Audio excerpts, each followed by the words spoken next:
안녕. 오늘은 반대양 이야기를 읽어줄게요. 반대양. 반대. 나는 하는 일에 대해서 다르게 한다는 걸 우리 반대라고 하죠. 반대양은 항상 우리 생각과 정반대되는 일을 했어요. 예를 들어 텔레비전을 켜달라면 전등을 켤 거예요. 예를 들어 시각을 물으면 날짜를 대답해 줄 거예요. 그리고 항상 자기의 생각과 반대되는 말을 했어요. 반대양은 특이한 성격을 가진 사람이네요. 명심해요. 정확히 말하자면 그것은 그녀의 잘못이 아니었어요. 그것은 아마도 그녀가 어리둥절 나라에 살고 있기 때문일 거예요. 그 나라에서는 모든 것이 뒤죽박죽이었어요. 자기가 오는 것인지 가는 것인지도 알 수 없는 나라예요. 아니, 어리둥절 나라 사람들이 말하는 것처럼 가기도 하고 오기도 하는 것인지도 몰라요. 전부 다 뒤죽박죽. 위쪽은 이쪽이고 아래쪽은 이쪽인데 여기 보면 이쪽이 위쪽이라고 돼 있고 이쪽이 아래쪽이라고 돼 있네. 정말 어리둥절 나라다. 그곳은 정말 매우 이상한 곳이에요. 어리둥절 나라에서는 벌레들이 구멍 속에 살지 않아요. 나무 위에 살아요. 반대로 새들이 구멍 속에서 산답니다. 그리고 빵을 사려면 제과점이 아니라 정육점을 찾아가야 해요. 제과점에서는 바나나를 팔았어요.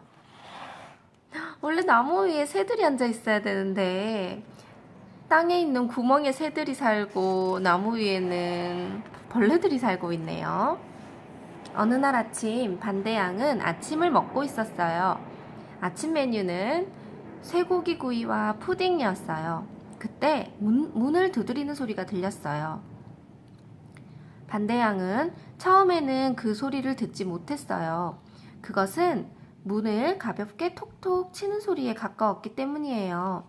톡톡톡. 이윽고 그녀는 그 소리를 듣고 문간으로 나갔어요. 아침 식사를 하고 있었네요. 그리고 문을 열었지요. 그러자 자그마한 목소리가 들렸어요. 안녕하세요. 반대양은 한참 아래로 내려다보았어요. 거기에는 자가씨가 서 있었어요. 자가씨. 그는 모자를 들어올리면서 다시 말했어요. 안녕하세요.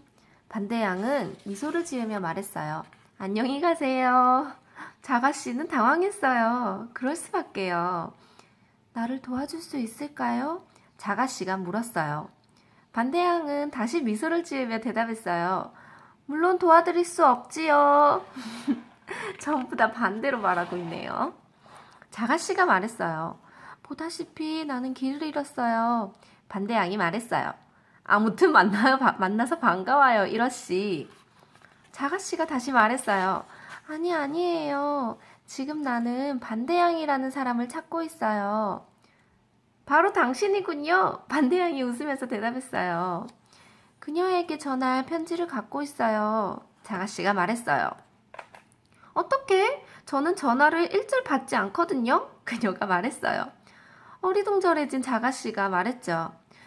나는 가야겠어요. 안녕히. 편지를 가지고 왔는데 편지를 줬을까요?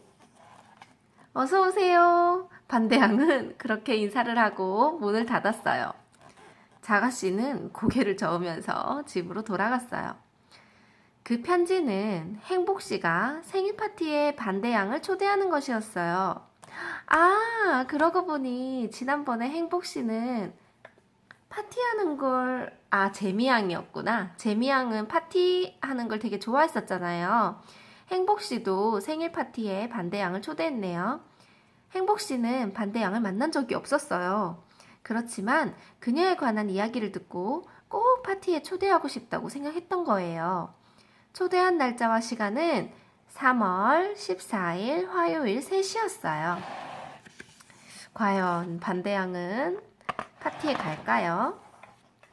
반대양은 3월 13일 월요일 2시에 행복씨 집의 문을 두드렸어요. 3월 14일 화요일 3시였는데 말이죠. 그 전날 2시에 갔네요. 그리고는 즐거운 크리스마스를 맞으세요. 반대양은 그렇게 말하면서 행복씨 손에 선물꾸러미를 올려놓았어요. 행복씨는 당황한 표정으로 물었어요. 누구세요? 반대양이 대답했어요. 나는 발가양이에요. 천만에요. 나는 발가양을 잘 알고 있어요. 당신은 그녀와 조금도 닮지 않은걸요. 행복씨가 말했어요. 반대양은 자기가 발가양이라고 말했어요. 그러다가 행복씨는 말을 멈추고 생각했어요. 그리고 미소를 지으며 말했어요. 아, 당신이 누군지 알겠어요. 바로 반대양 아닌가요? 당신은 생각하는 것과 정반대로 말하고 행동한다는 이야기를 들었거든요. 와, 행복씨가 눈치가 빠른데요. 어서 집 안으로 들어오세요. 행복씨가 말했어요. 사양하겠어요. 미소를 지으며 반대양이 대답했어요. 하지만 들어갔겠죠. 행복씨가 그녀를 거실로 데리고 가자 그녀가 말했어요. 참 형편없는 방이로군요. 행복씨는 미소를 지었어요. 반대양에 관해 들었던 이야기가 모두 사실이라는 것을 알게 되었기 때문이에요. 반대양이 참 형편없는 방이라고 하면 그 방은 아주 좋은 방인가 봐요. 차를 한 잔 드릴까요? 행복씨가 물었어요. 그거 참 나쁜 생각이군요. 반대양이 대답했어요. 이건 역시 좋은 생각이라는 말이겠죠? 행복씨는 다시 미소를 지으며 차 주전자를 불 위에 올려놓았어요. 이제 반대양이 말하면 그건 전부 다 반대로 알아들으면 되겠어요. 차를 마신 뒤 행복씨는 반대양을 친구들에게 소개시켰어요. 그리고 그들에게 그녀가 생각과는 정확히 정반대인 말을 한다는 사실을 설명해 주었죠. 야윈본이군요. 먹보씨에게 반대양이 말했어요.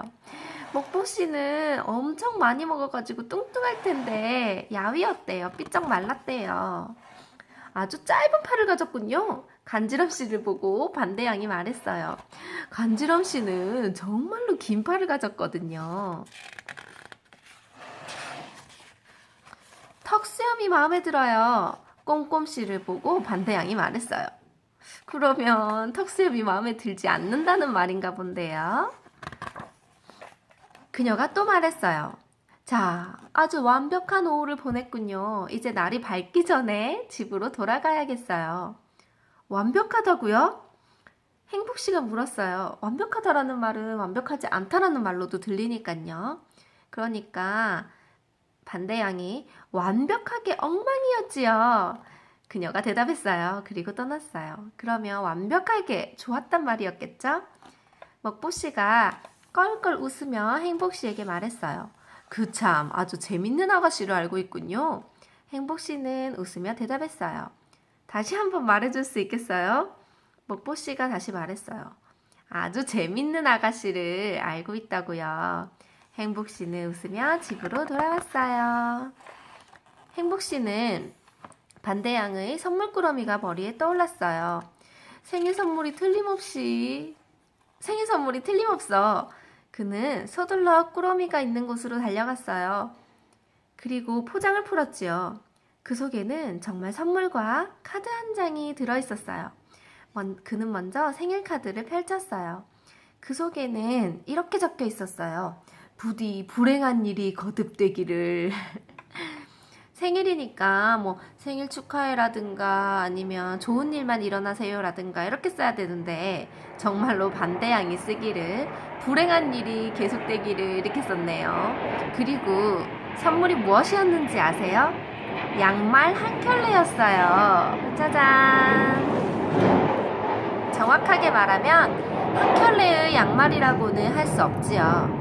한 짝은 흰색 양말, 다른 한 짝은 검은색 양말이었거든요. 그런데 지금까지 반대양의 얘기는 시작에 불과하답니다.